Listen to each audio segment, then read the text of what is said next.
ನಮಸ್ಕಾರ. ಬಿ ಸರೋಜಾದೇವಿಯವರು ನಟಿಸಿದ ಕಿತ್ತೂರು ರಾಣಿ ಚೆನ್ನಮ್ಮ ಚಿತ್ರದ ಒಂದು ತುಣುಕು. ನನ್ನ ಮೊಮ್ಮಗಳು ದೀಜಾ ಭಾರದ್ವಾಜ್ ನಟಿಸಿದ್ದಾಳೆ. ನೋಡಿ ಆಶೀರ್ವದಿಸಿ. ಏನು ಕಪ್ಪ? ನಾವು ನಿಮಗೆ ಕಪ್ಪ ಕೊಡಬೇಕೇ? ಕಬ್ಬು ತಿನ್ನಲು ಬಿಟ್ಟ ತಪ್ಪಿಗೆ ಕೂಲಿಯನ್ನು ಬೇರೆ ಕೊಡಬೇಕೇ? ಯಾಕೆ? ಮೋಡ ಮಳೆ ಸುರಿಸುತ್ತದೆ, ಭೂಮಿ ಬೆಳೆ ಬೆಳೆಯುತ್ತದೆ. ನಿಮಗೇಕೆ ಕೊಡಬೇಕು ಕಪ್ಪ?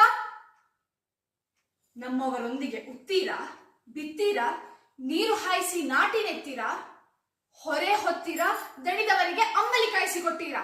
ನಿಮಗೇಕೆ ಕೊಡಬೇಕು ಕಪ್ಪ?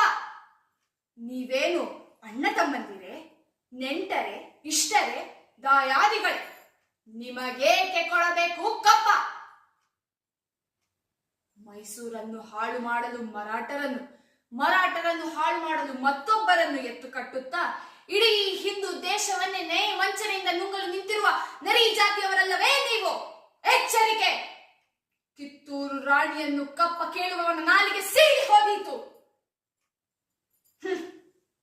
ನಿಮ್ಮ ಕಂಪನಿಯವರಿಗೆ ನಮ್ಮ ನೆಲದಲ್ಲಿ ನಿಲ್ಲಲು ಜಾಗದ ಭಿಕ್ಷೆ ನೀಡಿದವರು ನಾವು. ಕಟ್ಟಳೆ ಮಾಡುವ ಅಧಿಕಾರ ನಮ್ಮದು. ಏನಂದೆ? ಕಿತ್ತೂರಿನ ಮೇಲೆ ನಿಮ್ಮ ಅಧಿಕಾರವೇ? ಕಿತ್ತೂರು ಏನು ನಿಮ್ಮಪ್ಪ ತಂದೆಯರು ಗಳಿಸಿದ ಆಸ್ತಿ ಏನು? ಎಂಜಲು ನಾಯಿಗೆ ರೊಟ್ಟಿಯನ್ನು ಚೆಲ್ಲಿ ಅಂಜದೆ ಮನೆಯೊಳಗೆ ನುಗ್ಗಿ ವಂಚನೆಯಿಂದ ಕೊರಳು ಕುಯ್ಯುವ ಸ್ವಭಾವ ಕನ್ನಡಿಗರದಲ್ಲ.